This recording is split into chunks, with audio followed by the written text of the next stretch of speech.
ಸ್ನೇಹಿತರೆ ನಮಸ್ಕಾರ. ಎಸ್ಆರ್‌ಡಿ classes YouTube ಚಾನಲ್‌ಗೆ ಸ್ವಾಗತ. ಸ್ನೇಹಿತರೆ, ಶಿಕ್ಷಕರ ನೇಮಕಾತಿಗೆ ಸಂಬಂಧಿಸಿದಂತೆ ಕರ್ನಾಟಕ ರಾಜ್ಯಪತ್ರ ಅಧಿಕೃತವಾಗಿ ಪ್ರಕಟ ಆಗಿರೋದನ್ನ ನಾವು ನೋಡ್ತಾ ಹೋಗ್ಬೋದು. ಈ ಒಂದು ರಾಜ್ಯಪತ್ರದಲ್ಲಿ ಬರುವಂತಹ ಸಾಕಷ್ಟು ಅಂಶಗಳನ್ನ ನಾವು ಸೂಕ್ಷ್ಮವಾಗಿ ಗಮನಿಸಿಕೊಂಡು ಅದರ ಆಧಾರದ ಮೇಲೆ ನಾವು ಎಕ್ಸಾಮ್‌ಗೆ ಪ್ರಿಪರೇಷನ್ ಮಾಡಬೇಕಾಗುತ್ತೆ. ಅದರ ಜೊತೆಗೆ ನಮ್ಮ ಡಾಕ್ಯುಮೆಂಟ್ಸ್ ಕೂಡ ನಾವು ರೆಡಿ ಮಾಡ್ಕೊಳ್ಬೇಕಾಗತ್ತೆ. ಈ ಒಂದು ಅಧಿಸೂಚನೆಯಲ್ಲಿ ಏನೆಲ್ಲ ಇದಾವೆ, ಏನೆಲ್ಲ ಅಂಶಗಳು ನಮಗೆ ಅನ್ವಯಿಸ್ತಾ ಹೋಗುತ್ತೆ ಅಂತಂದು ನಾವು ನೋಡ್ತಾ ಹೋಗೋಣ. ಮೊದಲಿಗೆ ಇಲ್ಲಿ ಪರೀಕ್ಷಾ ಆಯ್ಕೆ ಪ್ರಾಧಿಕಾರಗಳು ಇದಾವೆ.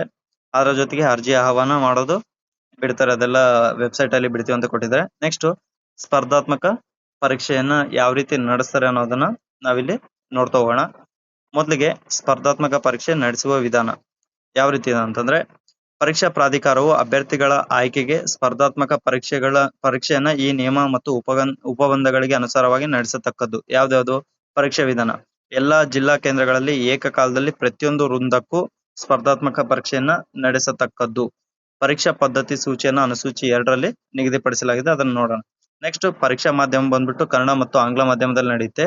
ನೆಕ್ಸ್ಟ್ ಅಭ್ಯರ್ಥಿಗಳು ಯಾವುದೇ ಮೀಸಲಾತಿ ವರ್ಗಕ್ಕೆ ಸೇರಿದವರಾಗಿದ್ರೂ ಕೂಡ ಆಯ್ಕೆಗೆ ಪರಿಗಣಿಸಲ್ಪಡುವ ಅರ್ಹರಾಗಲು ಸ್ಪರ್ಧಾತ್ಮಕ ಪರೀಕ್ಷೆಯ ಪ್ರತಿಯೊಂದು ಪತ್ರಿಕೆಯಲ್ಲಿ ಕನಿಷ್ಠ 35% ಅಂಕಗಳನ್ನ ಪಡೆದಿರಬೇಕು. ಅಂದ್ರೆ ಈ ಸ್ಪರ್ಧಾತ್ಮಕ ಪರೀಕ್ಷೆಯಲ್ಲಿ ಪ್ರತಿಯೊಂದು ಪತ್ರಿಕೆಯಲ್ಲಿ ಕನಿಷ್ಠ 35% ಅಂಕಗಳನ್ನ ಅಲ್ಲಿ ಪಡೆದಿರ್ಬೇಕು ಅಂತ ಹೇಳಿ ಅವರು ಹೇಳ್ತಾ ಇದ್ದಾರೆ. ಅದಾದ ನಂತರ ವೇಟೇಜ್ ಆಯ್ಕೆ ವಿಧಾನ ಯಾವ ರೀತಿ ನಡೆಯುತ್ತೆ ಅಂತಂದ್ರೆ, ಆಯ್ಕೆ ಪ್ರಾಧಿಕಾರವು ಶಾಲಾ ಶಿಕ್ಷಕರು ಅಂದ್ರೆ 1ರಿಂದ 5ನೇ ತರಗತಿ ಪದವೀಧರ ಪ್ರಾಥಮಿಕ ಶಿಕ್ಷಕರು 6ರಿಂದ 8 ಮತ್ತೆ ದೈಹಿಕ ಶಿಕ್ಷಕರ ಗ್ರೇಡ್ 2. ಅದರ ನಂತರ 1ರಿಂದ 8ನೇ ತರಗತಿಯ ಗಣಕ ವಿಜ್ಞಾನ ಶಿಕ್ಷಕರು, ಅದರಿಂದ 1ರಿಂದ 8ನೇ ತರಗತಿ ಹುದ್ದೆಗಳಿಗೆ ಆಯ್ಕೆ ಮಾಡಲಿಕ್ಕೆ ಆಯಾ ಹುದ್ದೆಗಳಿಗೆ ಅರ್ಹ ಅಭ್ಯರ್ಥಿಗಳ ಪ್ರತ್ಯೇಕ ಅರ್ಹತಾ ಪಟ್ಟಿಯನ್ನ ಸಿದ್ಧಪಡಿಸಬೇಕು. ಆಯ್ಕೆ ಪ್ರಾಧಿಕಾರವು ಅಧಿಸೂಚನೆ ಮಾಡಲಾದ ಆಯಾ ವಿಷಯವಾರು, ಮಾಧ್ಯಮವಾರು ಮತ್ತು ವರ್ಗವಾರು ಹುದ್ದೆಗಳಿಗೆ ನಿಗದಿಪಡಿಸಿದ ಸ್ಪರ್ಧಾತ್ಮಕ ಪರೀಕ್ಷೆ, ಶಿಕ್ಷಕರ ಅರ್ಹತಾ ಪರೀಕ್ಷೆ ಮತ್ತು ಶಿಕ್ಷಕರ ಶಿಕ್ಷಣ ಕೋರ್ಸಿನಲ್ಲಿ ಪಡೆದ ಅಂಕಗಳನ್ನ ನಿಗದಿಪಡಿಸಿದ ಅನುಪಾತ ಅಂದ್ರೆ ವೇಟೇಜ್ ಅಲ್ಲಿ ಡಿವೈಡ್ ಮಾಡಿಕೊಂಡು ಶೇಕಡಾವಾರು ಆಧಾರದ ಮೇಲೆ ಆಯ್ಕೆಯನ್ನ ಮಾಡ್ಕೊಳ್ಳತಕ್ಕದ್ದು ಅಂತ ಹೇಳಿ ಹೇಳ್ತಾರೆ. ನೆಕ್ಸ್ಟ್ ಆಯ್ಕೆ ಪ್ರಾಧಿಕಾರವು ಪ್ರೌಢಶಾಲಾ ಸಹ ಶಿಕ್ಷಕರ ಮತ್ತು ದೈಹಿಕ ಶಿಕ್ಷಕರ ಗ್ರೇಡ್ 1ರ ವೃಂದಗಳಲ್ಲಿನ ಹುದ್ದೆಗಳಿಗೆ ಆಯ್ಕೆ ಮಾಡಲಿಕ್ಕೆ ಆಯಾ ಹುದ್ದೆಗಳಿಗೆ ಅರ್ಹ ಅಭ್ಯರ್ಥಿಗಳನ್ನ ಪ್ರತ್ಯೇಕ ಪಟ್ಟಿಗಳನ್ನ ಸಿದ್ಧಪಡಿಸಬೇಕು. ನೆಕ್ಸ್ಟ್ ಆಯ್ಕೆ ಪ್ರಾಧಿಕಾರವು ಅಧಿಸೂಚನೆ ಮಾಡಲಾದ ಆಯಾ ವಿಷಯವಾರು, ಮಾಧ್ಯಮವಾರು ಮತ್ತು ವರ್ಗವಾರು ಹುದ್ದೆಗಳಿಗೆ ನಿಗದಿಪಡಿಸಿದ ಸ್ಪರ್ಧಾತ್ಮಕ ಪರೀಕ್ಷೆ, ಶಿಕ್ಷಕರ ಅರ್ಹತಾ ಪರೀಕ್ಷೆ ಮತ್ತು ಶಿಕ್ಷಕರ ಶಿಕ್ಷಣ ಕೋರ್ಸ್ನಲ್ಲಿ ಪಡೆದ ಅಂಕಗಳ ಅನುಪಾತದ ನಿಗದಿಯ ಆಧಾರದ ಮೇಲೆ ಅದನ್ನು ಕೂಡ ವೇಟೇಜ್ ಆಧಾರದ ಮೇಲೆ ತೆಗೆದುಕೊಳ್ಳತಕ್ಕದ್ದು ಅಂತೇಳಿ ಇಲ್ಲಿ ಕೊಟ್ಟಿದ್ರೆ. ಅದಾದ ನಂತರ ಪ್ರಾಥಮಿಕ ಶಾಲಾ ಶಿಕ್ಷಕರಿಗೆ ಏನೆಲ್ಲ ಅರ್ಹತೆಗಳು ಮತ್ತು ಎಷ್ಟು ವೇಟೇಜ್ ಇದೆ ಅಂತಂದು ಈಗಾಗಲೇ ತಮ್ಮೆಲ್ಲರಿಗೂ ಗೊತ್ತಿರೋ ವಿಚಾರ. ಅದನ್ನ ನಾವು ನೋಡೋದಾದ್ರೆ, ಮೊದಲಿಗೆ ಸ್ಪರ್ಧಾತ್ಮಕ ಪರೀಕ್ಷೆಯಲ್ಲಿ 70%, TET ಅಲ್ಲಿ 20, ಅದಾದ ನಂತರ PUC ಅಲ್ಲಿ 8%, ನೆಕ್ಸ್ಟ್ D.Ed ಅಲ್ಲಿ 2%, ಇಷ್ಟು ಅಲ್ಲಿ ಪಡೆದಿರ್ಬೇಕು. ನೆಕ್ಸ್ಟ್ 4 ವರ್ಷಗಳ ಶಿಕ್ಷಕರ ಶಿಕ್ಷಣ ಪದವಿ ಹೊಂದಿರುವ ಅಭ್ಯರ್ಥಿಗಳು ಪ್ರಕರಣದಲ್ಲಿ ಅಭ್ಯರ್ಥಿಯ ಒಂದು ಪರ್ಸೆಂಟೇಜ್ ಯಾವ ರೀತಿ 4 ವರ್ಷ ಏನಾದ್ರು ಈ ಒಂದು B.Ed ಮಾಡಿದ್ರೆ ಅಲ್ಲಿ ಯಾವ್ದು ಅರ್ಹತೆ ಆಗುತ್ತೆ ಅಂತಂದ್ರೆ, ಸ್ಪರ್ಧಾತ್ಮಕ ಪರೀಕ್ಷೆಯಲ್ಲಿ 70%, ಅದಾದ ನಂತರ TET ಅಲ್ಲಿ 20%, ನೆಕ್ಸ್ಟ್ BLED, B.Ed ಮತ್ತೆ BSc B.Ed ಇವರಿಗೆ 10% ಅಲ್ಲಿ ತಗೊಳ್ತಾ ಹೋಗ್ತಾರೆ. ಆಕ್ಚುಲಿ ಇದು 1ರಿಂದ 5ನೇ ತರಗತಿಗೆ BLED ಅಂತಂದು ಕೊಟ್ಟಿದ್ದಾರೆ, BSc ಮೇ ಬಿ D.Ed ಇರ್ಬೋದು ಅನ್ಸುತ್ತೆ. ಅಂದ್ರೆ ಅದು NEP ಪ್ರಕಾರ ಏನಾಗಿತ್ತಲ್ಲ ಅದ್ರ ಪ್ರಕಾರ ಅವ್ರು ನೋಡ್ತಾ ಇದ್ದಾರೆ. ಅದಾದ ನಂತರ ಪದವೀಧರ ಪ್ರಾಥಮಿಕ ಶಾಲಾ ಶಿಕ್ಷಕರು 6ರಿಂದ 8ನೇ ತರಗತಿ, ಈ ಒಂದು ಪ್ರಾಥಮಿಕ ಶಿಕ್ಷಣದಲ್ಲಿ ಡಿಪ್ಲೊಮಾ DED ಅಥವಾ BED, ವಿಶೇಷ ಶಿಕ್ಷಣದಲ್ಲಿ ಡಿಪ್ಲೊಮಾ ಅಥವಾ BED ವಿಶೇಷ ಶಿಕ್ಷಣ ಹೊಂದಿರುವ ಅಭ್ಯರ್ಥಿಗಳ ಪ್ರಕರಣದಲ್ಲಿ ಆ ಅಭ್ಯರ್ಥಿಯ ಶೇಕಡಾವಾರು ಅಂಕಗಳು ಯಾವ ರೀತಿ ಇದೆ ಅಂದ್ರೆ, ಸ್ಪರ್ಧಾತ್ಮಕ ಪರೀಕ್ಷೆಯಲ್ಲಿ 70%, TET ಅಲ್ಲಿ 20%, ಅದಾದ ನಂತರ ಪದವಿಯಲ್ಲಿ 8% ಮತ್ತೆ B.Ed ಅಲ್ಲಿ 2%. ನೆಕ್ಸ್ಟ್ 4 ವರ್ಷಗಳ ಶಿಕ್ಷಕರ ಶಿಕ್ಷಣ ಪದವಿ ಪಡೆದವರು ಅಂದ್ರೆ NEP ಪ್ರಕಾರ ಪಡೆದವರು ಸ್ಪರ್ಧಾತ್ಮಕ ಪರೀಕ್ಷೆಯಲ್ಲಿ 70%, TET ಅಲ್ಲಿ 20%, ಅದಾದ ನಂತರ B.Ed ಅಂದ್ರೆ 10%. ಅದಾದ ನಂತರ ಗಣಕ ವಿಜ್ಞಾನ ಶಿಕ್ಷಕರು ಸ್ಪರ್ಧಾತ್ಮಕ ಪರೀಕ್ಷೆಯಲ್ಲಿ 70%, ನಿಗದಿಪಡಿಸಿದ ಪದವಿಯಲ್ಲಿ 30% ಅವನ್ನ ಅವ್ರು ಪಡೆದಿರ್ಬೇಕು. ನೆಕ್ಸ್ಟ್ ದೈಹಿಕ ಶಿಕ್ಷಣ ಶಿಕ್ಷಕರು ಕೂಡ ಇಲ್ಲಿ ವೇಟೇಜ್ ಅನ್ನು ನೋಡೋದಾದ್ರೆ ಸ್ಪರ್ಧಾತ್ಮಕ ಪರೀಕ್ಷೆಯಲ್ಲಿ 85%, ಅದಾದ ನಂತರ PUC ಯಲ್ಲಿ 13%, ನೆಕ್ಸ್ಟ್ ದೈಹಿಕ ಶಿಕ್ಷಣ ಸರ್ಟಿಫಿಕೇಟ್ ನಲ್ಲಿ 2%, ನೆಕ್ಸ್ಟ್ ಪ್ರೌಢಶಾಲಾ ಸಹ ಶಿಕ್ಷಕರು HSTR ಗೆ ನಾವು ನೋಡೋದಾದ್ರೆ ಇಲ್ಲಿ HSTR ಅಲ್ಲಿ ವೇಟೇಜ್ ಯಾವ ತರ ಇದೆ ಅಂತಂದ್ರೆ ಸ್ಪರ್ಧಾತ್ಮಕ ಪರೀಕ್ಷೆಯಲ್ಲಿ 85%, ಅದಾದ ನಂತರ ಪದವಿಯಲ್ಲಿ 13%, ನೆಕ್ಸ್ಟ್ ಶಿಕ್ಷಕರ ಕೋರ್ಸ್ ನಲ್ಲಿ B.Ed ಅಲ್ಲಿ 2% ಅನ್ನ ಪಡೆದಿರ್ಬೇಕು. ಸೊ ಇದೇ ತರ ಈ ದೈಹಿಕ ಶಿಕ್ಷಕರ ಗ್ರೇಡ್ 2 ಗೆ ಕೂಡ ಇದೆ. ನೆಕ್ಸ್ಟ್ ಮಹಿಳಾ ಮೀಸಲಾತಿ, ಇದು ವಿಶೇಷವಾಗಿ ನಾವು ನೋಡೋದಾದ್ರೆ ನೇರ ನೇಮಕಾತಿಗಳಿಗೆ ಚಾಲ್ತಿಯಲ್ಲಿರುವ ನಿಯಮಗಳಂತೆ ಲಂಬ ಹಾಗೂ ಸಮತಳ ಎರಡು ಮೀಸಲಾತಿಗಳು ಪ್ರಸ್ತುತ ನಿಯಮಗಳಡಿ ಮಾಡುವ ನೇಮಕಾತಿಗಳಿಗೆ ಅನ್ವಯ ಆಗುತ್ತೆ. ನೆಕ್ಸ್ಟ್ ಇಲ್ಲಿ ವಯೋಮಿತಿಯನ್ನ ನಾವು ನೋಡೋದಾದ್ರೆ ಪರಿಶಿಷ್ಟ ಜಾತಿ, ಪರಿಶಿಷ್ಟ ಪಂಗಡ ಮತ್ತು ಪ್ರವರ್ಗ 1 ಅಂಗವಿಕಲ ವ್ಯಕ್ತಿಗಳಿಗೆ 43 ವರ್ಷ ಗರಿಷ್ಠ ವಯೋಮಿತಿ. ಅದಾದ ನಂತರ 2A, 2B, 3A ಮತ್ತು 3B ಗಳಿಗೆ 41 ವರ್ಷ. ನೆಕ್ಸ್ಟ್ ಸಾಮಾನ್ಯ ಅರ್ಹತೆಗೆ 38 ವರ್ಷಗಳನ್ನ ನಾವಿಲ್ಲಿ ನೋಡ್ಬೋದು. ನೆಕ್ಸ್ಟ್ ಅರ್ಜಿ ಸ್ವೀಕರಿಸಲಿಕ್ಕೆ ನಿಗದಿಪಡಿಸಿರುವ ಕಡೆಯ ದಿನಾಂಕಕ್ಕೆ ಇರುವಂತೆ ಅಭ್ಯರ್ಥಿಯ ವಯೋಮಾನವನ್ನ ಲೆಕ್ಕಾಚಾರ ಮಾಡ್ತಕ್ಕದ್ದು. ಇನ್ನು ಅಭ್ಯರ್ಥಿಗಳ ಆಯ್ಕೆ ಪಟ್ಟಿ ಯಾವ ರೀತಿ ಆಗುತ್ತೆ ಅಂತಂದ್ರೆ ಅಭ್ಯರ್ಥಿಗಳ ತಾತ್ಕಾಲಿಕ ಆಯ್ಕೆ ಪಟ್ಟಿಯನ್ನ ಪ್ರಕಟಿಸುವ ಪೂರ್ವದಲ್ಲಿ ಅನುಸೂಚಿತ ಖಾಲಿ ಹುದ್ದೆಗಳ ಸಂಖ್ಯೆಯ 2ರಷ್ಟು ಪ್ರಮಾಣದಲ್ಲಿ ಅರ್ಹತೆಯ ಆಧಾರದ ಮೇಲೆ ದಾಖಲೆಗಳ ಪರಿಶೀಲನೆಗಾಗಿ ಅಭ್ಯರ್ಥಿಗಳನ್ನ ಆಯ್ಕೆ ಮಾಡ್ತಕ್ಕದ್ದು. ಅಂದ್ರೆ 1:2 ಅಲ್ಲಿ ಆಯ್ಕೆ ಮಾಡ್ತಾರೆ. ಏನಂತ ಕೊಟ್ಟಾರ ನೋಡ್ರಿ ಇಲ್ಲಿ, ಪ್ರಕಟಿಸುವ ಪೂರ್ವದಲ್ಲಿ ಅಧಿಸೂಚಿತ ಖಾಲಿ ಹುದ್ದೆಗಳ ಸಂಖ್ಯೆಯ 2ರಷ್ಟು, ಅಂದ್ರೆ ಎಷ್ಟು ಅವರು ನೋಟಿಫಿಕೇಶನ್ ಮಾಡ್ರೆ ಅದರ 2ರಷ್ಟು ಪ್ರಮಾಣದಲ್ಲಿ ಅರ್ಹತೆಯ ಆಧಾರದ ಮೇಲೆ ದಾಖಲೆಗಳ ಪರಿಶೀಲನೆಗಾಗಿ ಕರೆಯೋದು. ಅಂದ್ರೆ 1:2 ಅನ್ನ ಅಲ್ಲಿ ಕರಿತಾ ಹೋಗ್ತಾರೆ. ಅದಾದ ನಂತರ ದಾಖಲೆಗಳ ಪರಿಶೀಲನೆ ನಂತರ ಅಧಿಸೂಚನೆಗೊಂಡ ಖಾಲಿ ಹುದ್ದೆಗಳ ಸಂಖ್ಯೆಗೆ ಸಮಾನವಾಗಿ ಸಂಖ್ಯೆಯಲ್ಲಿ ಅಭ್ಯರ್ಥಿಗಳ ತಾತ್ಕಾಲಿಕ ಆಯ್ಕೆ ಪಟ್ಟಿಯನ್ನ ಆಯ್ಕೆ ಪ್ರಾಧಿಕಾರ ಪ್ರಕಟಿಸತಕ್ಕದ್ದು. ಆಮೇಲೆ ಡಾಕ್ಯುಮೆಂಟ್ಸ್ ವೆರಿಫಿಕೇಶನ್ 1:2 ಆದ್ಮೇಲೆ 1:1 ಬಿಡ್ತಾರೆ. ಅದಾದ ನಂತರ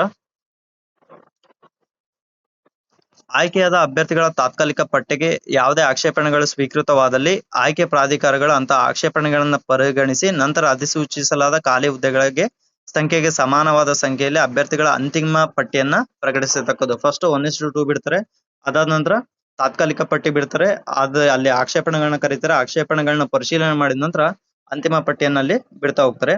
ಇನ್ನು ನೇಮಕಾತಿ ಸಮಯದಲ್ಲಿ ಅಭ್ಯರ್ಥಿಗಳ ಕೋರಿದ ಆದ್ಯತೆಗಳನ್ನ ಸಾಧ್ಯವಾದಷ್ಟು ಮಟ್ಟಿಗೆ ಆಯ್ಕೆ ಪ್ರಾಧಿಕಾರವು ಪರಿಗಣಿಸತಕ್ಕದ್ದು. ನೆಕ್ಸ್ಟ್ ಮೇಲಿನಂತೆ ಸಿದ್ಧಪಡಿಸಲಾದ ಅಭ್ಯರ್ಥಿಗಳ ಅಂತಿಮ ಆಯ್ಕೆ ಪಟ್ಟಿಯಲ್ಲಿನ ಅಭ್ಯರ್ಥಿಗಳನ್ನ ನೇಮಕಾತಿ ಪ್ರಾಧಿಕಾರವು ಪಟ್ಟಿಯಲ್ಲಿನ ಅಭ್ಯರ್ಥಿಗಳ ಹೆಸರುಗಳ ಅನುಕ್ರಮದಲ್ಲಿಯೇ ನೇಮಕಾತಿಗೆ ಪರಿಗಣಿಸತಕ್ಕದ್ದು. ಅಂದ್ರೆ ಮೆರಿಟ್ ಬೇಸಲ್ಲಿ ಅದನ್ನ ತಗೊಳ್ಬೇಕಂತ ಹೇಳಿ ಹೇಳ್ತಾರೆ. ನೆಕ್ಸ್ಟ್ ಈ ಒಂದು ನಿಯಮದ ಅಡಿಯಲ್ಲಿ ಪ್ರಕಟವಾಗಿರುವ ಆಯ್ಕೆ ಪಟ್ಟಿಯಲ್ಲಿ ಅಭ್ಯರ್ಥಿ ಹೆಸರು ಪ್ರಕಟಗೊಂಡ ಮಾತ್ರಕ್ಕೆ ನೇಮಕಾತಿ ಹಕ್ಕು ದೊರೆತಂತೆ ಆಗೋದಿಲ್ಲ. ಅಂದ್ರೆ ನೇಮಕಾತಿಯಲ್ಲಿ ಲೀಸ್ಟ್ ಅಲ್ಲಿ ಹೆಸರು ಬಂದಿರೋ ಅಷ್ಟೇ ಕಾರಣಕ್ಕೆ ನೇಮಕ ಆದಂತೆ ಅಂತೇಳಿ ಅಲ್ಲ ಅಂತೇಳಿ ಹೇಳ್ತಾರೆ ಅಲ್ಲಿ. ನೆಕ್ಸ್ಟ್ ಹೆಚ್ಚುವರಿ ಪಟ್ಟಿ ಕೂಡ ಕೊಟ್ಟಿದ್ದಾರೆ ನೋಡ್ರಿ. ಈ ನಿಯಮದಡಿ ಆಯ್ಕೆಯಾದ ಅಭ್ಯರ್ಥಿಗಳ ಅಂತಿಮ ಪಟ್ಟಿಯನ್ನ ಸಿದ್ಧಪಡಿಸಿದ ರೀತಿಯಲ್ಲಿ ನೇಮಕಾತಿ ಪ್ರಾಧಿಕಾರವು ಆಯ್ಕೆಯಾದ ಅಭ್ಯರ್ಥಿಗಳ ಅಂತಿಮ ಪಟ್ಟಿಯಲ್ಲಿ ಸೇರಿರದ ಅಭ್ಯರ್ಥಿಗಳ ಹೆಚ್ಚುವರಿ ಪಟ್ಟಿಯನ್ನು ಕೂಡ ಸಿದ್ಧಪಡಿಸಬೇಕಾಗುತ್ತೆ. ಆಯ್ಕೆಯಾದ ಅಭ್ಯರ್ಥಿಗಳ ಅಂತಿಮ ಪಟ್ಟಿಯಲ್ಲಿ ಯಾವುದೇ ಅಭ್ಯರ್ಥಿಯು ನಿಗದಿತ ಅಥವಾ ವಿಸ್ತೃತ ಅವಧಿಯೊಳಗೆ ಕರ್ತವ್ಯಕ್ಕೆ ವರದಿ ಮಾಡಿಕೊಳ್ಳಲಿಕ್ಕೆ ವಿಫಲ ಆದ್ರೆ, ಅಂದ್ರೆ ಫಾರ್ ಎಕ್ಸಾಂಪಲ್ ನೇಮಕ ಆದವ್ರು ಏನಾದ್ರು ಅಲ್ಲಿ ಜಾಯಿನ್ ಆಗ್ಲಿಕ್ಕೆ ಏನಾದ್ರು ವಿಫಲ ಆದ್ರು ಅಂತಂದ್ರೆ ನೇಮಕಾತಿ ಪ್ರಾಧಿಕಾರ ಏನ್ ಮಾಡ್ತಾರೆ, ಹೆಚ್ಚುವರಿ ಪಟ್ಟಿಗೆ ಅಭ್ಯರ್ಥಿಗಳಿಗೆ ನೇಮಕಾತಿ ಆದೇಶವನ್ನ ನೀಡಬಹುದು. ಹೆಚ್ಚುವರಿ ಪಟ್ಟಿ. ನೆಕ್ಸ್ಟ್ ಕರ್ತವ್ಯಕ್ಕೆ ಹಾಜರಾಗಲು ವಿಫಲರಾದ ಅಭ್ಯರ್ಥಿಗಳ ಜಾಗದಲ್ಲಿ ಆಯ್ಕೆಯಾಗಲು ಅಂತ ಅಭ್ಯರ್ಥಿಗಳ ಜ್ಯೇಷ್ಠತೆಯ ಅನುಕ್ರಮದಂತೆ, ಅಂದ್ರೆ ಯಾರು ಮೆರಿಟ್ ಅಲ್ಲಿ ಇದ್ದಾರೆ ಅದರ ಒಂದು ಅನುಕ್ರಮದಂತೆ ಹೆಚ್ಚುವರಿ ಪಟ್ಟಿಯಲ್ಲಿನ ಅದೇ ವಿಷಯ ಮತ್ತೆ ಅದೇ ವರ್ಗ ಅದೇ ಲಂಬ ಮೀಸಲಾತಿ, ಅಂದ್ರೆ ಏನು ಈ ಮೀಸಲಾತಿ ಇದೆಯಲ್ಲ ಅದೇ ಮೀಸಲಾತಿಗೆ ಹೊಂದುವಂತೆ ಅಲ್ಲಿ ನೇಮಕವನ್ನ ಮಾಡ್ಕೊಳ್ತಾರೆ. ನೆಕ್ಸ್ಟ್ ಹೆಚ್ಚುವರಿ ಪಟ್ಟಿಯಲ್ಲಿ ಸೇರಬೇಕಾದ ಒಟ್ಟು ಅಭ್ಯರ್ಥಿಗಳ ಸಂಖ್ಯೆಯು ಆಯ್ಕೆಯಾದ ಅಭ್ಯರ್ಥಿಗಳ ಅಂತಿಮ ಪಟ್ಟಿಯಲ್ಲಿನ ಒಟ್ಟು ಅಭ್ಯರ್ಥಿಗಳ 10% ಮೀರತಕ್ಕದ್ದಲ್ಲ. ಅಂದ್ರೆ 10% ಮಾತ್ರ ಅಲ್ಲಿ ಅವರು ತಗೊಳ್ತಾ ಹೋಗ್ತಾರೆ. ನೆಕ್ಸ್ಟ್ ಆಯ್ಕೆಯಾದ ಅಭ್ಯರ್ಥಿಗಳ ಅಂತಿಮ ಪಟ್ಟಿಯಲ್ಲಿ ಯಾವುದೇ ಅಭ್ಯರ್ಥಿಗೆ ನೇಮಕಾತಿ ಆದೇಶ ಹೊರಡಿಸಿದ್ದು ಅಂತಹ ಅಭ್ಯರ್ಥಿ ನಿಗದಿತ ಅವಧಿಯೊಳಗೆ ಕರ್ತವ್ಯಕ್ಕೆ ಹಾಜರಾಗಿ ಜವಾಬ್ದಾರಿಯನ್ನು ವಹಿಸಿಕೊಳ್ಳಲು ವಿಫಲರಾದ್ರೆ ನೇಮಕಾತಿ ಪ್ರಾಧಿಕಾರ ಅಂತಹ ಖಾಲಿ ಹುದ್ದೆಗೆ ಹೆಚ್ಚುವರಿ ಪಟ್ಟಿಯಿಂದ ಸೂಕ್ತ ಅಭ್ಯರ್ಥಿಗಳನ್ನ ನೇಮಿಸಬಹುದು. ನೆಕ್ಸ್ಟ್ ನೇಮಕಾತಿ ಪ್ರಾಧಿಕಾರ ಸಿದ್ಧಪಡಿಸಿದ ಹೆಚ್ಚುವರಿ ಪಟ್ಟಿಯ ಪ್ರಕಟಗೊಂಡ ದಿನದಿಂದ 6 ತಿಂಗಳಿಗೆ ಮಾತ್ರ ಇದು ಸಿಂಧುವಾಗಿರತಕ್ಕದ್ದು. ಅಂದ್ರೆ 6 ತಿಂಗಳದೊಳಗೆ ಅಲ್ಲಿ ನೇಮಕ ಆಗಿರ್ಬೇಕಾಗುತ್ತೆ. ನೆಕ್ಸ್ಟ್ ಅದಾದ ನಂತರ ಅಭ್ಯರ್ಥಿಗಳ ನೇಮಕಾತಿ ಮತ್ತೆ ವೇತನ ಶ್ರೇಣಿ ಯಾವ ರೀತಿ ಇದೆ ಅಂತ ನೋಡೋದಾದ್ರೆ ಮೊದಲಿಗೆ ಪ್ರಾಥಮಿಕ ಶಾಲಾ ಶಿಕ್ಷಕರು 1ರಿಂದ 5ನೇ ತರಗತಿಗೆ 41,000 ಬೇಸಿಕ್ ಪೇಮೆಂಟ್ ಇದು. 41,300ದಿಂದ ಹಿಡ್ಕೊಂಡು 81,800. ಇಲ್ಲಿ ಕಲ್ಯಾಣ ಕರ್ನಾಟಕದಲ್ಲಿ 800 ಹುದ್ದೆಗಳಿದ್ರೆ ಆ ಕಲ್ಯಾಣ ಕರ್ನಾಟಕೇತರದಲ್ಲಿ 100 ಹುದ್ದೆಗಳು, ಒಟ್ಟು 900 ಹುದ್ದೆಗಳನ್ನ PSTR ಅಲ್ಲಿ ನೋಡ್ಬೋದು. ಇಲ್ಲಿ ಎಲ್ರಿಗೂ ಒಂದು ಡೌಟ್ ಇತ್ತು, sir over all PUC consider ಮಾಡ್ತಾರಾ ಅಥವಾ ಓನ್ಲಿ ಸಬ್ಜೆಕ್ಟ್ ವೈಸ್ ಕನ್ಸಿಡರ್ ಮಾಡ್ತಾರಾ ಅಂತ ಕೇಳಿದ್ರು. ಇಲ್ಲಿ ಏನಂತ ಕೊಟ್ಟಿದ್ರು ನೋಡ್ರಿ, PUC ಅಲ್ಲಿ ಮೇ ಬಿ ಓವರ್ ಆಲ್ ಇದು PUC ಅಲ್ಲಿ ಕನಿಷ್ಠ 50 ಅಂಕಗಳು ಮತ್ತು ಎಲಿಮೆಂಟರಿ ಶಿಕ್ಷಣದ 2 ವರ್ಷ ಇದು D.Ed ಅಲ್ಲಿ ಕೂಡ 50ರಷ್ಟು ಅಂಕಗಳನ್ನ ಪಡೆದಿರ್ಬೇಕು. ನೆಕ್ಸ್ಟ್ PUC ಅಲ್ಲಿ ಕನಿಷ್ಠ 50ರಷ್ಟು ಅಂಕಗಳು ಮತ್ತು ಎಲಿಮೆಂಟರಿ ಶಿಕ್ಷಣದಲ್ಲಿ 4 ವರ್ಷಗಳ ಪದವಿಯನ್ನ ಪಡೆದಿರ್ಬೇಕು. ಅದಾದ ನಂತರ ಪ್ರಾಥಮಿಕ ಇದು ಭಾಷೆಗೆ ಸಂಬಂಧಪಟ್ಟಂಗೆ. ಇನ್ನು ವಿಜ್ಞಾನ ಶಿಕ್ಷಕರಿಗೆ ಸಂಬಂಧಪಟ್ಟಂಗೆ ನಾನು ಗಣಿತ ಮತ್ತು ವಿಜ್ಞಾನ ಶಿಕ್ಷಕರಿಗೆ ಸಂಬಂಧಪಟ್ಟಂಗೆ PUC ಅಲ್ಲಿ ಕನಿಷ್ಠ 50ರಷ್ಟು ಅಂಕಗಳು ಮತ್ತು 2 ವರ್ಷಗಳ ಡಿಪ್ಲೊಮಾ ಕೋರ್ಸ್ ಅನ್ನ ಪಡೆದಿರ್ಬೇಕು. ನೆಕ್ಸ್ಟ್ ಪರಿಶಿಷ್ಟ ಜಾತಿ, ಪರಿಶಿಷ್ಟ ವರ್ಗ, ಇತರೆ ಹಿಂದುಳಿದ ವರ್ಗ, ಪ್ರವರ್ಗ 1ಕ್ಕೆ ಸೇರಿದ ಅಭ್ಯರ್ಥಿ ಆಗಿದ್ದಲ್ಲಿ ಅಥವಾ ವಿಶೇಷ ಚೇತನವುಳ್ಳ ಅಭ್ಯರ್ಥಿ ಆಗಿದ್ದಲ್ಲಿ PUC ಅಲ್ಲಿ ಕನಿಷ್ಠ 45 ಅಂಕಗಳನ್ನ ಪಡೆದಿರತಕ್ಕದ್ದು. SC ST ಕ್ಯಾಟಗರಿ 1 ಮತ್ತು ಈ ವಿಶೇಷ ಚೇತನವುಳ್ಳ ಅಭ್ಯರ್ಥಿಗಳು 45% ಅನ್ನ ಓವರ್ ಆಲ್ ಪರ್ಸೆಂಟೇಜ್ ಅನ್ನ ಪಡೆದಿರ್ಬೇಕಾಗತ್ತೆ. ಅದಾದ ನಂತರ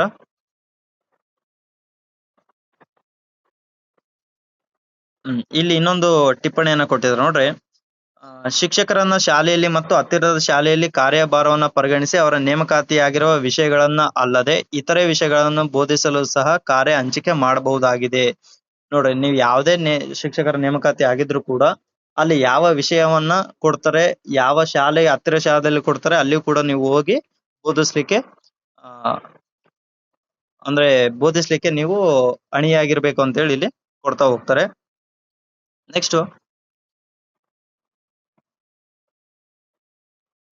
ಕರ್ನಾಟಕ ಸರ್ಕಾರ ಅಥವಾ ಭಾರತ ಸರ್ಕಾರ ನಡೆಸುವಂತಹ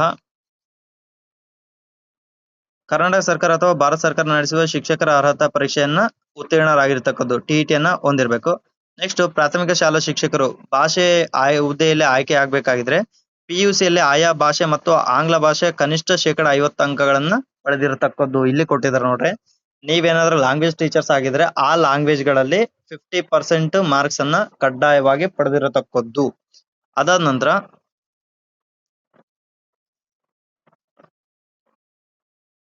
ನಂತರ ಕನಿಷ್ಠ ಆಯಾ ಭಾಷೆಯಲ್ಲಿ ಶಿಕ್ಷಕರ ಶಿಕ್ಷಣದ ಡಿಪ್ಲೊಮಾ ಅಥವಾ ಪದವಿಯಲ್ಲಿ ಅಭ್ಯಾಸ ಬೋಧನಾ ವಿಧಾನವನ್ನ ಅಭ್ಯಾಸ ಮಾಡಿರತಕ್ಕದ್ದು. ನೋಡ್ರಿ, PUC ಅಲ್ಲಿ ಕನಿಷ್ಠ 50, ಒಂದ್ ವೇಳೆ ಲ್ಯಾಂಗ್ವೇಜ್ ಟೀಚರ್ಸ್ ಆಗಿದ್ರೆ ಆ ಲ್ಯಾಂಗ್ವೇಜ್ ಅಲ್ಲಿ ನೀವು 50 ಮಾರ್ಕ್ಸ್ ಅನ್ನ ಪಡೆದಿರ್ಲೇಬೇಕು. ಅದಾದ ನಂತರ ಪ್ರಾಥಮಿಕ ಶಾಲಾ ಶಿಕ್ಷಕರು ಆಂಗ್ಲ ಭಾಷೆ ಹುದ್ದೆಯಾಗಿದ್ದಲ್ಲಿ ಭಾಷೆ ಎಂಬುದನ್ನ ಕಡ್ಡಾಯವಾಗಿ ಆಂಗ್ಲ ಭಾಷೆ ಎಂಬುದಾಗಿ ಅನ್ವಯವಾಗತಕ್ಕದ್ದು. ಪ್ರಾಥಮಿಕ ಶಾಲಾ ಶಿಕ್ಷಕರ ಗಣಿತ ಮತ್ತು ವಿಜ್ಞಾನ ಹುದ್ದೆಯಾಗಿದ್ದಲ್ಲಿ PUC ಅಲ್ಲಿ ಗಣಿತ, ಭೌತಶಾಸ್ತ್ರ ಮತ್ತು ರಸಾಯನಶಾಸ್ತ್ರದಲ್ಲಿ ಪ್ರತ್ಯೇಕವಾಗಿ ಕನಿಷ್ಠ 50 ಅಂಕಗಳನ್ನ ಪಡೆದಿರತಕ್ಕದ್ದು. ನಾವೇನ್ ಮೇಲೆ ಹೇಳಿದ್ವಲ್ಲ, ಅದು ಓವರ್ ಆಲ್ ಪರ್ಸೆಂಟೇಜ್ ಕೂಡ 50+ ಇರಬೇಕು. ಅದಾದ ನಂತರ ಸಬ್ಜೆಕ್ಟ್ ವೈಸ್ ಕೂಡ 50% ಇಲ್ಲಿ ಇರ್ಬೇಕಾಗುತ್ತೆ. ಅದ್ರ ಜೊತೆಗೆ ಇಲ್ಲಿ ಗಣಿತ ವಿಜ್ಞಾನ ಶಿಕ್ಷಕರಾಗಬೇಕಾದ್ರೆ ನೀವು ಸೈನ್ಸ್ ಬ್ಯಾಕ್ ಗ್ರೌಂಡ್ ಇಂದ ಬಂದಿರಬೇಕು. ಅಲ್ಲಿ ಏನಂತ ಕೊಟ್ಟಿದ್ರೆ, ಗಣಿತ, ಭೌತಶಾಸ್ತ್ರ ಮತ್ತು ರಸಾಯನಶಾಸ್ತ್ರದಲ್ಲಿ ಪ್ರತ್ಯೇಕವಾಗಿ ಕನಿಷ್ಠ 50 ಅಂಕಗಳನ್ನ ಪಡೆದಿರತಕ್ಕದ್ದು ಮತ್ತು ಕನಿಷ್ಠ ಒಂದು ವಿಷಯದಲ್ಲಿ ಆದ್ರೂ ಅಭ್ಯಾಸ ಬೋಧನೆ ಅಥವಾ ಬೋಧನಾ ವಿಧಾನವನ್ನ ಶಿಕ್ಷಕರ ಶಿಕ್ಷಣ ಡಿಪ್ಲೊಮಾದಲ್ಲಿ ಅಭ್ಯಾಸ ಮಾಡಿರತಕ್ಕದ್ದು. ಅಂದ್ರೆ ನೀವೇನು D.Ed ಅಲ್ಲಿ ಮೆಥಡಾಲಜಿ ಇರುತ್ತಲ್ಲ, ಆ ಒಂದು ಮೆಥಡಾಲಜಿಯಲ್ಲಿ ಕೂಡ ನೀವು ಒಂದು ವಿಷಯದಲ್ಲಾದ್ರೂ ನೀವು ಬೋಧನೆಯನ್ನ ಮಾಡಿರ್ಬೇಕು. ಅಂದ್ರೆ ಗಣಿತ ಆದ್ರೂ ತಗೊಂಡಿರ್ಬೇಕು ಅಥವಾ ವಿಜ್ಞಾನ ಆದ್ರೂ ತಗೊಂಡಿರ್ಬೇಕಂತ ಹೇಳಿ ಹೇಳುತ್ತೆ. ಅದರ ಜೊತೆಗೆ ಇಲ್ಲಿ ಪರಿಶಿಷ್ಟ ಜಾತಿ, ಪರಿಶಿಷ್ಟ ವರ್ಗ ಮತ್ತು ಇತರ ಹಿಂದುಳಿದ ವರ್ಗಗಳು ಮತ್ತು ಪ್ರವರ್ಗ 1ಕ್ಕೆ ಸೇರಿದ ಅಭ್ಯರ್ಥಿ ಆಗಿದ್ದಲ್ಲಿ ಅಥವಾ ವಿಶೇಷ ಚೇತನ ಅಭ್ಯರ್ಥಿ ಆಗಿದ್ದಲ್ಲಿ ಸಂಬಂಧಿಸಿದ ವಿಷಯಗಳಲ್ಲಿ ಕನಿಷ್ಠ 45ರಷ್ಟು. ಇದು ಇಲ್ಲಿ ಸ್ವಲ್ಪ ವಿನಾಯಿತಿ ಇದೆ. ಅಂದ್ರೆ ಈ ಒಂದು ವರ್ಗಕ್ಕೆ ಸೇರಿದ ಅಭ್ಯರ್ಥಿಗಳು ವಿಷಯವಾರು 45 ಅಂಕಗಳನ್ನು ಅಲ್ಲಿ ಪಡೆದಿರತಕ್ಕದ್ದು. ನೆಕ್ಸ್ಟ್ ಇಲ್ಲಿ ಕೂಡ ರಾಷ್ಟ್ರೀಯ ಶಿಕ್ಷಕರ ಶಿಕ್ಷಣ ಪರಿಷತ್ ನೇಮಿಸಬಹುದಾದ ಇನ್ಯಾವುದೇ ಉನ್ನತ ಅಥವಾ ಹೆಚ್ಚುವರಿ ಅರ್ಹತೆಗಳು ಇರಬಹುದು. ನೆಕ್ಸ್ಟ್ ಟಿಪ್ಪಣಿಯನ್ನ ಏನಂತ ಕೊಟ್ಟಾರ ಅಂದ್ರೆ, ಇಲ್ಲಿ ಈ ನಿಯಮಗಳ ಉದ್ದೇಶಕ್ಕಾಗಿ ಎಲಿಮೆಂಟರಿ ಶಿಕ್ಷಣ ಡಿಪ್ಲೊಮಾ ಅಥವಾ ಪದವಿ ಎಂದರೆ ರಾಷ್ಟ್ರೀಯ ಶಿಕ್ಷಕರ ಶಿಕ್ಷಣ ಪರಿಷತ್ NCT ಇಂದ ಅಂಗೀಕೃತವಾದ ಡಿಪ್ಲೊಮಾ ಅಥವಾ ಪದವಿ ಅಂತ ಅರ್ಥ. ನೆಕ್ಸ್ಟ್ ವಿಶೇಷ ಶಿಕ್ಷಣ ಅಂದ್ರೆ ಡಿಪ್ಲೊಮಾ ಅಥವಾ ಪದವಿ ಎಂದರೆ rehabilitation council of India RCI ಇಂದ ಅಂಗೀಕೃತ ಡಿಪ್ಲೊಮಾ ಪದವಿ ಆಗಿರ್ಬೇಕು. ನೆಕ್ಸ್ಟ್ ಇಲ್ಲಿ ದೈಹಿಕ ಶಿಕ್ಷಕರಿಗೆ ಸಂಬಂಧಪಟ್ಟಂಗೆ ಅವರು 1ರಿಂದ 8ನೇ ತರಗತಿಗೆ ಬರ್ತಾರೆ. ಇಲ್ಲಿ ದೈಹಿಕ ಶಿಕ್ಷಕರ ಕಲ್ಯಾಣ ಕರ್ನಾಟಕದಲ್ಲಿ 106 ಪೋಸ್ಟ್ಗಳಿದ್ರೆ ಕಲ್ಯಾಣ ಕರ್ನಾಟಕೇತರದಲ್ಲಿ 44 ಪೋಸ್ಟ್ಗಳನ್ನ ನಾವು ನೋಡ್ತಾ ಹೋಗ್ತೀವಿ. ಇದು ಕೂಡ ಸೇಮ್ ಅದ್ರ ತರನೇ ಇದೆ.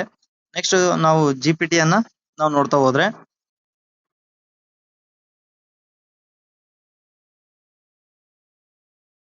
ಪದವೀಧರ ಪ್ರಾಥಮಿಕ ಶಾಲಾ ಶಿಕ್ಷಕರು 6ರಿಂದ 8ನೇ ತರಗತಿ. ಈ ಒಂದು ಪೇ ಸ್ಕೇಲ್ ಬಂದ್ಬಿಟ್ಟು 44,425ರಿಂದ 83,700 ವರೆಗೂ ಬೇಸಿಕ್ ಪೇ ಸ್ಕೇಲ್ ಇರುತ್ತೆ.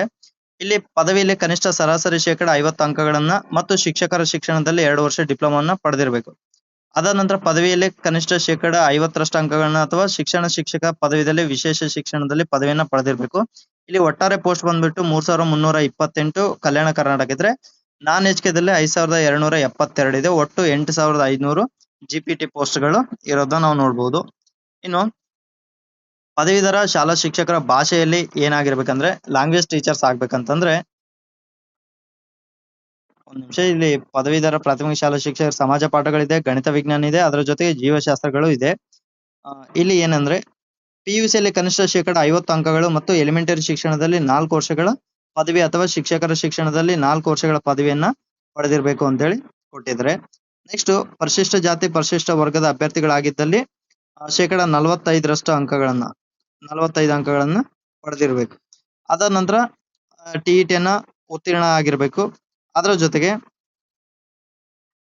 ಲ್ಯಾಂಗ್ವೇಜ್ ಟೀಚರ್ಸ್ ಆಗಿದ್ರೆ ಪದವೀಧರ ಪ್ರಾಥಮಿಕ ಶಿಕ್ಷಕರು ಭಾಷೆ ಆಗಿದ್ರೆ ಅಭ್ಯರ್ಥಿಗಳು ಪದವಿಯಲ್ಲಿ ಆಯಾ ಭಾಷೆಗಳ ಜೊತೆಗೆ ಕನ್ನಡ, ಆಂಗ್ಲ, ಹಿಂದಿ, ಮರಾಠಿ, ಉರ್ದು, ತೆಲುಗು, ತಮಿಳು ಇವುಗಳನ್ನ ಯಾವ್ದಾದ್ರು ಒಂದು ವಿಷಯದನ್ನ ಐಚ್ಛಿಕ ವಿಷಯಗಳಾಗಿ 3 ವರ್ಷಗಳಲ್ಲಿ ಅಭ್ಯಾಸ ಮಾಡಿರ್ಬೇಕು. ಅಂದ್ರೆ ಯಾವ ಲ್ಯಾಂಗ್ವೇಜ್ ಟೀಚರ್ ಆಗ್ತಾರೆ, ಕನ್ನಡ ಆಗ್ತಾರೆ, ಆಂಗ್ಲ ಆಗ್ತಾರೆ, ಹಿಂದಿ ಆಗ್ತಾರೆ, ಮರಾಠಿ, ಉರ್ದು ಇವುಗಳನ್ನ ಹೊಂದಿರ್ಬೇಕು.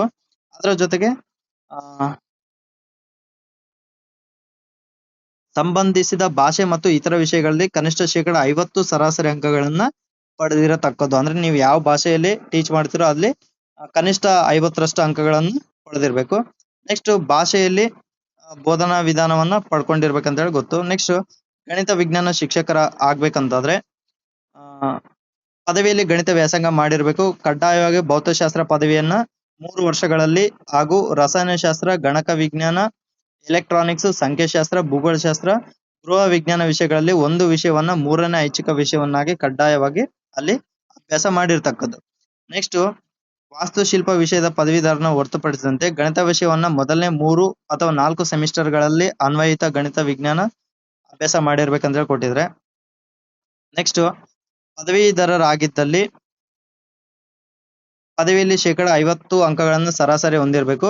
ಇಂಜಿನಿಯರಿಂಗ್ ಪದವೀಧರರಾಗಿದ್ದಲ್ಲಿ ಗಣಿತ ವಿಷಯ ಮತ್ತು ಅನ್ವಯಿಕ ಗಣಿತ ವಿಜ್ಞಾನದಲ್ಲಿ ಕನಿಷ್ಠ ಶೇಕಡ 50ರಷ್ಟು ಅಂಕಗಳನ್ನ ಪಡೆದಿರಬಹುದು. ಅದಾದ ನಂತರ ಇಲ್ಲಿ ಗಣಿತ ವಿಜ್ಞಾನ 1ಕ್ಕಿಂತ ಹೆಚ್ಚು ಸಂಖ್ಯೆಯಲ್ಲಿ ಶಿಕ್ಷಣ ನೋಡಿ ಇಲ್ಲಿ ಏನಂತ ಕೊಟ್ಟಿದ್ರ ಅಂದ್ರೆ ಪದವೀಧರ ಪ್ರಾಥಮಿಕ ಶಾಲಾ ಶಿಕ್ಷಕರು ಜೀವಶಾಸ್ತ್ರ ಹುದ್ದೆಗೆ ವಿಜ್ಞಾನ ಮತ್ತು ಗಣಿತ ವಿಷಯದ 1ಕ್ಕಿಂತ ಹೆಚ್ಚಿನ ಸಂಖ್ಯೆಯಲ್ಲಿ ವಿದ್ಯಾರ್ಥಿ ಶಿಕ್ಷಕರ ಅನುಪಾತ ಅನುಸಾರ ಹುದ್ದೆ ಖಾಲಿ ಇರುವ ಶಾಲೆಗಳು ಮಾತ್ರ ಇರ್ತವೆ. ಅಂತ ಶಾಲೆಯಲ್ಲಿನ ಮೇಲಿನ 2ನೇ ಹುದ್ದೆ ಜೀವಶಾಸ್ತ್ರ ಹುದ್ದೆಯಾಗಿ ನಾಮಾಂಕಗೊಳ್ಳುತ್ತದೆ. ಅಂದ್ರೆ ಇಲ್ಲಿ 1:2 ಅಂತೇಳಿ ಎಲ್ಲಿ ಇರುತ್ತಲ್ಲ ಅಲ್ಲಿ ಮಾತ್ರ ಈ ಜೀವಶಾಸ್ತ್ರ ಶಿಕ್ಷಕರು ಅಲ್ಲಿ ನೇಮಕ ಆಗ್ತಾ ಬರ್ತಾರೆ. ಅದಾದ ನಂತರ ಪದವಿಯಲ್ಲಿ ರಸಾಯನಶಾಸ್ತ್ರವನ್ನ ಕಡ್ಡಾಯವಾಗಿ 3 ವರ್ಷ ವ್ಯಾಸಂಗ ಮಾಡಿರ್ಬೇಕು. ಅದ್ರ ಜೊತೆಗೆ ಕನಿಷ್ಠ ಒಂದು ವಿಷಯದಲ್ಲಾದ್ರೂ ಅಭ್ಯಾಸ ಬೋಧನೆ ಮಾಡಿರ್ಬೇಕು. ನೆಕ್ಸ್ಟ್ ಸಮಾಜ ಪಾಠಗಳಿಗೆ ಸಂಬಂಧಪಟ್ಟಂಗೆ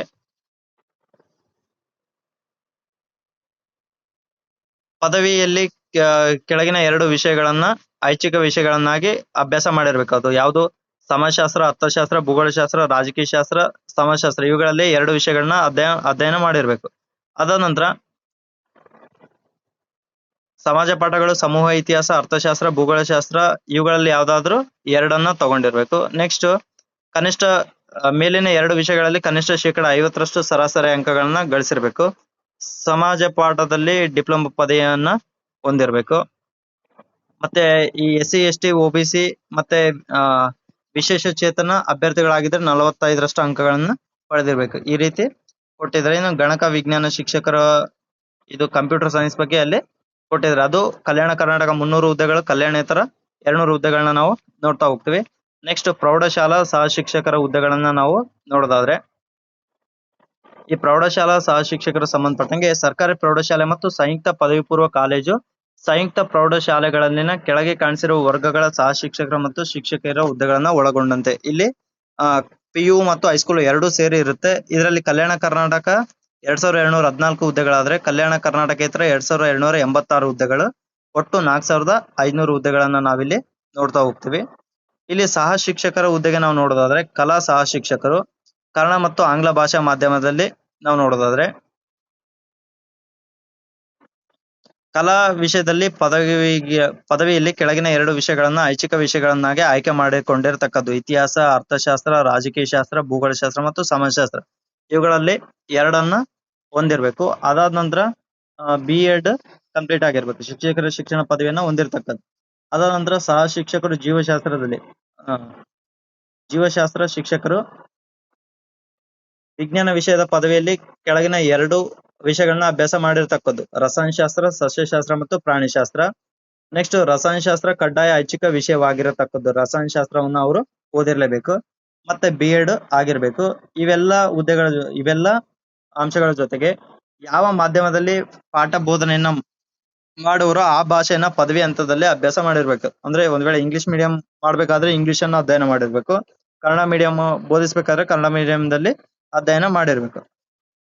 ಅದ್ರ ಜೊತೆಗೆ ಅಂತ ಯಾವ ಅಭ್ಯರ್ಥಿಯು ಸದರಿ ಭಾಷೆಯನ್ನ ಪದವಿ ಹಂತದಲ್ಲಿ ವ್ಯಾಸಂಗ ಮಾಡಿರೋದಿಲ್ಲನೋ, ಅಂದ್ರೆ ಒಂದ್ ವೇಳೆ ಡಿಗ್ರಿಯಲ್ಲಿ ಆ ಸಬ್ಜೆಕ್ಟ್ ಇದ್ದಿಲ್ಲ ಅಂದ್ರೆ SLC ಯಲ್ಲಿ ಆ ಭಾಷೆಯನ್ನ ಪ್ರಥಮ ಅಥವಾ ದ್ವಿತೀಯ ಭಾಷೆಯನ್ನಾಗಿ ಅಧ್ಯಯನ ಮಾಡಬೇಕು. ಫಾರ್ ಎಕ್ಸಾಂಪಲ್ ಇಂಗ್ಲಿಷ್ ಮೀಡಿಯಂ ಅವರಿದ್ರೆ SLC ವರೆಗೂ ಲ್ಯಾಂಗ್ವೇಜ್ 1 ಅಥವಾ ಲ್ಯಾಂಗ್ವೇಜ್ 2 ನಲ್ಲಿ ಇಂಗ್ಲಿಷ್ ಅನ್ನ ನೀವು ಅಭ್ಯಾಸ ಮಾಡಿರ್ಬೇಕು. ನೆಕ್ಸ್ಟ್ ಪದವಿ ಅಥವಾ SLC ಹಂತದ ವ್ಯಾಸಂಗ ಆ ಮಾಧ್ಯಮದಲ್ಲಿ ಪೂರೈಕೆ ಮಾಡಿರ್ತಕ್ಕದ್ದು ಅಂತ ಹೇಳಿ ಕೊಟ್ಟಿದ್ರೆ. ನೆಕ್ಸ್ಟ್ UGC ಎಲ್ಲ ಅವಶ್ಯಕತೆ ಇಲ್ಲ. ಕನ್ನಡ ಭಾಷೆಯಲ್ಲಿ ಬೋಧಿಸಬೇಕಾದ ಶಿಕ್ಷಕರಾಗಿದ್ದಲ್ಲಿ ಕರ್ನಾಟಕ ರಾಜ್ಯ ಮತ್ತು ಮೌಲ್ಯ ನಿರ್ಣಯ ಮಂಡಳಿ ಅಥವಾ ಕನ್ನಡ ಸಾಹಿತ್ಯ ಪರಿಷತ್ನಿಂದ ಭಾಷಾ ಸರ್ಟಿಫಿಕೇಟ್ ಅನ್ನ ಪೂರೈಸಿರ್ಬೇಕು. ಭಾಷಾ ಸಹ ಶಿಕ್ಷಕರು ಕಲಾ ವಿಷಯದಲ್ಲಿ ಪದವಿಯನ್ನ ಹೊಂದಿರಬೇಕು ಮತ್ತು ಸದರಿ ಪದವಿಯಲ್ಲಿ ಕನ್ನಡ ಅಥವಾ ಆಂಗ್ಲ ಭಾಷೆಯನ್ನ ಐಚ್ಛಿಕ ವಿಷಯವನ್ನಾಗಿ ಆಯ್ಕೆ ಮಾಡಿರ್ತಕ್ಕದ್ದು. ಇದು ಕನ್ನಡ ಮತ್ತು ಆಂಗ್ಲ ಭಾಷೆ ಶಿಕ್ಷಕರಿಗೆ ಸಂಬಂಧಪಟ್ಟಂಗೆ. ಅದರ ಜೊತೆಗೆ ಯಾವ ಅಭ್ಯರ್ಥಿಯು ಪದವಿಯಲ್ಲಿ ಸದರಿ ಭಾಷೆಯನ್ನ ಐಚ್ಛಿಕ ವಿಷಯವನ್ನಾಗಿ ಅಭ್ಯಾಸ ಮಾಡಿರುವುದಿಲ್ಲವೋ ಅಂತ ಅಭ್ಯರ್ಥಿ ಕೆಳಕಂಡ ಅರ್ಹತೆಯನ್ನ ಹೊಂದಿರಬೇಕು. ಏನು? ಸದರಿ ಭಾಷೆಯಲ್ಲಿ ಸ್ನಾತಕೋತ್ತರ ಪದವಿಯನ್ನ ಹೊಂದಿದ್ದಲ್ಲಿ ಅದೇ ವಿಷಯದ ಶಿಕ್ಷಣದ ಪದವಿಯನ್ನ ಪಡೆದಿರತಕ್ಕದ್ದು ಮತ್ತು ಬೋಧನಾ ವಿಧಾನವಾಗಿ ಅಭ್ಯಾಸ ಮಾಡಿರ್ಬಹುದು. ಅಂದ್ರೆ ಲ್ಯಾಂಗ್ವೇಜ್ ಟೀಚರ್ಸ್ ಏನಿರ್ತಾರಲ್ಲ ಅವರು ಸ್ನಾತಕೋತ್ತರ ಪದವಿಯನ್ನ ಪಡೆದಿರ್ಬೇಕಂತ ಹೇಳಿ ಇಲ್ಲಿ ಹೇಳ್ತಾರೆ. ನೆಕ್ಸ್ಟ್ ಇದು ದೈಹಿಕ ಶಿಕ್ಷಕರಿಗೆ ಸಂಬಂಧಪಟ್ಟಂಗೆ ನೀವು ನೋಡ್ಕೊಡ್ರೆ ಇಲ್ಲಿ ಕಲ್ಯಾಣ ಕರ್ನಾಟಕ 319 ಮತ್ತು ಕಲ್ಯಾಣ ಕರ್ನಾಟಕೇತರ 131 ಹುದ್ದೆಗಳನ್ನ ನಾವು ನೋಡ್ಬಹುದು. ನೆಕ್ಸ್ಟ್ ಇಲ್ಲಿ ಪರೀಕ್ಷೆಗೆ ಸಂಬಂಧಪಟ್ಟಂಗೆ ನಾವು ನೋಡೋದಾದ್ರೆ ಏನೆಲ್ಲ ಸಬ್ಜೆಕ್ಟ್ ಈ ವರ್ಷ ರೈಟಿಂಗ್ ಇಂಟ್ರೊಡ್ಯೂಸ್ ಮಾಡಿರೋದನ್ನ ನಾವಿಲ್ಲಿ ನೋಡ್ಬೋದು. PSTR ಗೆ ಸಂಬಂಧಪಟ್ಟಂಗೆ ಪೇಪರ್ 1 ಬಂದ್ಬಿಟ್ಟು GK ಇರುತ್ತೆ, ಬಾಲ ಮನೋವಿಜ್ಞಾನ, ಮಾನಸಿಕ ಸಾಮರ್ಥ್ಯ ಮೆಂಟಲ್ ಎಬಿಲಿಟಿ ಇದೆ, ಮತ್ತೆ ಲ್ಯಾಂಗ್ವೇಜಸ್ ಇದೆ, ಕನ್ನಡ ಮತ್ತು ಸಾಮಾನ್ಯ ಇಂಗ್ಲಿಷ್ ಇರುತ್ತೆ, ಮೌಲ್ಯ ಶಿಕ್ಷಣ, ಆರೋಗ್ಯ ಶಿಕ್ಷಣ ಮತ್ತು ಕಂಪ್ಯೂಟರ್ ನ ನಾವಲ್ಲಿ ನೋಡ್ಬೋದು. ನೆಕ್ಸ್ಟ್ ಪೇಪರ್ 2 ನಲ್ಲಿ ಬಂದ್ಬಿಟ್ಟು ಯಾವ ವಿಷಯಗಳು ರೈಟಿಂಗ್ ಇರುತ್ತೆ ಅಂತಂದು ಹೇಳೋದಾದ್ರೆ ಫಸ್ಟ್ 50 ಅಂಕಗಳು ಅಂದ್ರೆ ವಸ್ತುನಿಷ್ಠ 50 ಅಂಕಗಳಿದಾವೆ. ಅದರ ಜೊತೆಗೆ ವಿವರಣಾತ್ಮಕ 100 ಅಂಕಗಳು. ಇಲ್ಲಿ ವಿಷಯ ಜ್ಞಾನ ಏನಿದೆ 50 ಅಂಕಗಳಿಗೆ ಸಂಬಂಧಪಟ್ಟಂಗೆ ಗಣಿತ ಇದೆ, ಪರಿಸರ ಅಧ್ಯಯನ ಮತ್ತು ಸಮಾಜ ವಿಜ್ಞಾನ ಇವುಗಳು OMR ಶೀಟ್ ನಲ್ಲಿ ವಿವರಣೆ ಟಿಕ್ ಮಾಡ್ಬೇಕಾಗುತ್ತೆ. ಅದಾದ ನಂತರ ಗಣಿತ, ಪರಿಸರ ಅಧ್ಯಯನ ಮತ್ತು ಸಮಾಜ ವಿಜ್ಞಾನಕ್ಕೆ ಸಂಬಂಧಪಟ್ಟಂಗೆ ವಿವರಣಾತ್ಮಕ ಪರೀಕ್ಷೆಯಲ್ಲಿ ಕೂಡ 100 ಅಂಕಗಳು ಹೊಂದಿರುತ್ತೆ. ಅದರ ಜೊತೆಗೆ ಪೇಪರ್ 3 ಕೂಡ ಇಂಟ್ರೊಡ್ಯೂಸ್ ಮಾಡಿದ್ದಾರೆ. ಇಲ್ಲಿ ಕನ್ನಡ ಭಾಷೆಗೆ 50 ಅಂಕಗಳು ಮತ್ತು ಇಂಗ್ಲಿಷ್ ಭಾಷೆಗೆ 50 ಅಂಕಗಳನ್ನ ಅಲ್ಲಿ ಕೊಟ್ಟಿದ್ದಾರೆ. ನೆಕ್ಸ್ಟ್ ಪರೀಕ್ಷೆಯು ಭಾಷೆಯ ಬಳಕೆ, ಗ್ರಹಿಕೆ, ಶಬ್ದಕೋಶ ಮತ್ತು ಬರವಣಿಗೆ ಕೌಶಲ್ಯಗಳನ್ನ ಒಳಗೊಂಡಂತೆ ನಿಗದಿಪಡಿಸಿದ ಬೋಧನಾ ಮಾಧ್ಯಮ ಮೂಲಕ ಬೋಧಿಸಲಿಕ್ಕೆ ಅಭ್ಯರ್ಥಿಗೆ ಕನ್ನಡ ಮತ್ತು ಇಂಗ್ಲಿಷ್ ಭಾಷೆಯಲ್ಲಿರುವ ಪ್ರಾವೀಣ್ಯತೆಯನ್ನ ಮೌಲ್ಯಮಾಪನ ಮಾಡುತ್ತೆ. ಅದಾದ ನಂತರ ದೈಹಿಕ ಶಿಕ್ಷಕರದು ಕೂಡ ಸೇಮ್ ಇರುತ್ತೆ. ಅಲ್ಲಿ ದೈಹಿಕ ಶಿಕ್ಷಕನ ವಿಷಯಕ್ಕೆ ಸಂಬಂಧಪಟ್ಟಂಗೆ 50 ಅಂಕಗಳು ಮತ್ತೆ 50 ಅಂಕಗಳು OMR ಇದ್ರೆ 100 ಅಂಕಗಳು ವಿವರಣಾತ್ಮಕ ಇರುತ್ತೆ. ಅದಾದ ನಂತರ ಇಲ್ಲಿ ಕೂಡ ಸೇಮ್ ಪೇಪರ್ 3 ಕೂಡ ಇರುತ್ತೆ. ಇದು GPSTR ನಾವು ನೋಡೋದಾದ್ರೆ ಸಾಮಾನ್ಯ ಪತ್ರಿಕೆ 1 ಅಲ್ಲಿ 150 ಅಂಕಗಳು. ಇದರಲ್ಲಿ ಸಾಮಾನ್ಯ ಕನ್ನಡ, ಇಂಗ್ಲಿಷು, ಸಾಮಾನ್ಯ ಜ್ಞಾನ, ಪ್ರಚಲಿತ ವಿದ್ಯಮಾನಗಳಿರುತ್ತೆ, ಶೈಕ್ಷಣಿಕ ಮನೋವಿಜ್ಞಾನ ಮತ್ತು ಮಾನವ ಅಭಿವೃದ್ಧಿ ಇರುತ್ತೆ, ಮೌಲ್ಯ ಶಿಕ್ಷಣ ಮತ್ತು ಆರೋಗ್ಯ ಶಿಕ್ಷಣ ಇರುತ್ತೆ. ಅದರ ಜೊತೆಗೆ ಗಣಕಯಂತ್ರ ಸಾಕ್ಷರತೆ ಇರುತ್ತೆ. ಇದು ಒಟ್ಟು 150 ಅಂಕಗಳಿರುತ್ತೆ. ಅದಾದ ನಂತರ ನಿರ್ದಿಷ್ಟಪಡಿಸಿದ ವಿಷಯ ಪತ್ರಿಕೆ ಅಂದ್ರೆ ಫಾರ್ ಎಕ್ಸಾಂಪಲ್ ಇಲ್ಲಿ ಭಾಷಾ ಶಿಕ್ಷಕರು ವಿಷಯ ಜ್ಞಾನ ಇಂಗ್ಲಿಷ್ ಅನ್ನ ಹೊಂದಿರಬೇಕು. ವಸ್ತುನಿಷ್ಠ 50 ಅಂಕಗಳಿದ್ರೆ 100 ಅಂಕಗಳ ವಿವರಣಾತ್ಮಕ ಇರುತ್ತೆ. ಗಣಿತ ಮತ್ತು ವಿಜ್ಞಾನ ಶಿಕ್ಷಕರು ಇರುತ್ತೆ. ಇದರಲ್ಲಿ ಗಣಿತ ಮತ್ತು ಭೌತಶಾಸ್ತ್ರ ವಸ್ತುನಿಷ್ಠ ಮಾದರಿಯ 50 ಅಂಕಗಳಿದ್ರೆ ಗಣಿತ ಮತ್ತು ಭೌತ ವಿಜ್ಞಾನ 100 ಅಂಕಗಳಿಗೆ ಬರಬೇಕಾಗುತ್ತೆ. ಇನ್ನು ಜಿಪಿಟಿ ಸಮಾಜ ವಿಜ್ಞಾನ ಶಿಕ್ಷಕರು ಅರ್ಥಶಾಸ್ತ್ರ, ರಾಜ್ಯಶಾಸ್ತ್ರ, ಇತಿಹಾಸ, ವ್ಯವಹಾರ ಅಧ್ಯಯನ, ಸಮಾಜಶಾಸ್ತ್ರ ಮತ್ತು ಭೂಗೋಳಶಾಸ್ತ್ರ 50 ಅಂಕಗಳ OMR ಇದ್ರೆ ಅದೇ ವಿಷಯಗಳ 100 ಅಂಕಗಳ ವಿವರಣಾತ್ಮಕ ಇರುತ್ತೆ. ಅದರ ಜೊತೆಗೆ ಜೀವ ವಿಜ್ಞಾನ ಶಿಕ್ಷಕರು ರಸಾಯನಶಾಸ್ತ್ರ, ಜೀವಶಾಸ್ತ್ರದಲ್ಲಿ 50 ಅಂಕಗಳನ್ನ OMR ಅಲ್ಲಿ ಉತ್ತರಿಸಬೇಕಾದ್ರೆ ರಸಾಯನಶಾಸ್ತ್ರ, ಜೀವಶಾಸ್ತ್ರ ವಿವರಣಾತ್ಮಕ ಅಂಕಗಳು 100 ಅಂಕಗಳು ಇರುತ್ತೆ. ಇನ್ನು ಭಾಷಾ ಪ್ರಾವೀಣ್ಯತೆ ಸೇಮ್ ಇಲ್ಲಿ 50-50 ಕೊಟ್ಟಿದ್ರೆ ಅವಾಗ ನಾವು 100 ಮಾರ್ಕ್ಸ್ ಗೆ ಕನ್ನಡ ಬರಿತಾ ಇದ್ವಿ. ಈಗ ಎರಡಕ್ಕೂ 50-50 ಕೊಟ್ಟಿರೋದನ್ನ ನಾವು ಇಲ್ಲಿ ನೋಡಬಹುದು. ಅದಾದ ನಂತರ ಕಂಪ್ಯೂಟರ್ ಶಿಕ್ಷಕರದ್ದು ಕೂಡ ಇಲ್ಲಿ ಕೊಟ್ಟಿದ್ದಾರೆ. ನೆಕ್ಸ್ಟ್ ಪ್ರೌಢಶಾಲಾ ಸಹ ಶಿಕ್ಷಕರದ ನಾವು ನೋಡೋದಾದ್ರೆ ಇಲ್ಲಿ ಸೇಮ್ ಪೇಪರ್ 1 ಬಂದ್ಬಿಟ್ಟು ಸಾಮಾನ್ಯ ಕನ್ನಡ, ಸಾಮಾನ್ಯ ಇಂಗ್ಲಿಷು, ಪ್ರಚಲಿತ ವಿದ್ಯಮಾನ, ಶೈಕ್ಷಣಿಕ ಮನೋವಿಜ್ಞಾನ, ಮಾನಸಿಕ ಸಾಮರ್ಥ್ಯ ಮತ್ತು ಗಣಕಯಂತ್ರ ಸಾಕ್ಷರತೆ, ಮೌಲ್ಯ ಶಿಕ್ಷಣ ಇವು ಒಟ್ಟಾರೆ ಸೇರಿ 150 ಅಂಕಗಳು. ಇನ್ನು ಭಾಷಾ ಶಿಕ್ಷಕರು ಕನ್ನಡದ 50 ಅಂಕಗಳನ್ನ ಬರೀಬೇಕು. ಅದರ ಜೊತೆಗೆ ಕನ್ನಡ ವಿವರಣಾತ್ಮಕ 100 ಅಂಕಗಳಿಗೆ ಬರೀಬೇಕು. ಅದಾದ ನಂತರ ಇಂಗ್ಲಿಷ್ ಅಲ್ಲಿ ಕೂಡ same 50 marks OMR, 100 marks writing. ಇನ್ನು CBZ ಶಿಕ್ಷಕರು ಇಲ್ಲಿ ನೀವು ಗಮನಿಸ್ಕೊಳ್ಬೇಕಾದಂದ್ರೆ ರಸಾಯನಶಾಸ್ತ್ರ, ಜೀವಶಾಸ್ತ್ರವನ್ನ 50 ಅಂಕಗಳಿಗೆ ಬರೆದ್ರೆ 100 ಅಂಕಗಳನ್ನ ವಿವರಣಾತ್ಮಕ ಬರಿಬೇಕು. ಇನ್ನು ಕಲಾ ಶಿಕ್ಷಕರು ಆರ್ಟ್ಸ್ ಶಿಕ್ಷಕರು ಇತಿಹಾಸ, ಅರ್ಥಶಾಸ್ತ್ರ, ರಾಜಶಾಸ್ತ್ರ, ವ್ಯವಹಾರ ಅಧ್ಯಯನ ಮತ್ತು ಸಮಾಜಶಾಸ್ತ್ರ, ಭೂಗೋಳಶಾಸ್ತ್ರ 50 ಅಂಕಗಳು OMR ಇದ್ರೆ 100 ಅಂಕಗಳು ರೈಟಿಂಗ್ ಇರುತ್ತೆ. ಅದರ ಜೊತೆಗೆ ಭಾಷಾ ಪ್ರಾವೀಣ್ಯತೆ ಸೇಮ್ 50-50 ಕನ್ನಡ ಮತ್ತು ಇಂಗ್ಲಿಷ್ ನ ಕೊಟ್ಟಿದ್ರೆ. ಇದೇ ರೀತಿ ದೈಹಿಕ ಶಿಕ್ಷಣ ಶಿಕ್ಷಕರ ಪತ್ರಿಕೆಯನ್ನು ಕೂಡ ನಾವಿಲ್ಲಿ ನೋಡಬಹುದು. ಒಟ್ಟಾರೆ ಇದು ಗೆಜೆಟ್ ಬಿಟ್ಟಿರೋದು ಎಲ್ರಿಗೂ ಕೂಡ ಬಹಳಷ್ಟು ಖುಷಿಯ ವಿಚಾರ ಅಂತಾನೆ ಹೇಳ್ಬೋದು. ಇನ್ನು ಯಾರೆಲ್ಲ ಆಸ್ಪಿರೆಂಟ್ಸ್ ಓದ್ಲಿಕ್ಕೆ ಆರಂಭ ಮಾಡಿಲ್ಲ ದಯವಿಟ್ಟು ಓದೋದನ್ನ ಆರಂಭ ಮಾಡಿ. ಈಗ ಇರೋ ಪೋಸ್ಟ್ ಗಳಲ್ಲಿ ಏನಾದ್ರು ನೀವು ಆಯ್ಕೆ ಆಗಿಲ್ಲ ಅಂತಂದ್ರೆ ಮುಂದೆ ಲೈಫ್ ಬಹಳಷ್ಟು ಕಷ್ಟ ಆಗುತ್ತೆ ಅಂತ ಹೇಳ್ತಾ, ಇನ್ನು ಏನಾದ್ರು ಡೌಟ್ಸ್ ಇದ್ರೆ ಮತ್ತೆ ಈ ಒಂದು ವಿಷಯದ ಬಗ್ಗೆ ಸಪರೇಟ್ ಆಗಿ ಅಂದ್ರೆ PSTR ಗೆ ಸಪರೇಟ್, GPSTR ಮತ್ತು HSTR ಗೆ ಸಪರೇಟ್ ವಿಡಿಯೋ ಮಾಡಿ ಬಿಡೋ ಪ್ರಯತ್ನವನ್ನ ಮಾಡೋಣ ಅಂತ ಹೇಳ್ತಾ ಈ ಒಂದು ವಿಡಿಯೋನ ಇಲ್ಲಿಗೆ ಮುಗಿಸ್ತಾ ಇದ್ದೀನಿ. ಜೈ ಹಿಂದ್, ಜೈ ಕರ್ನಾಟಕ.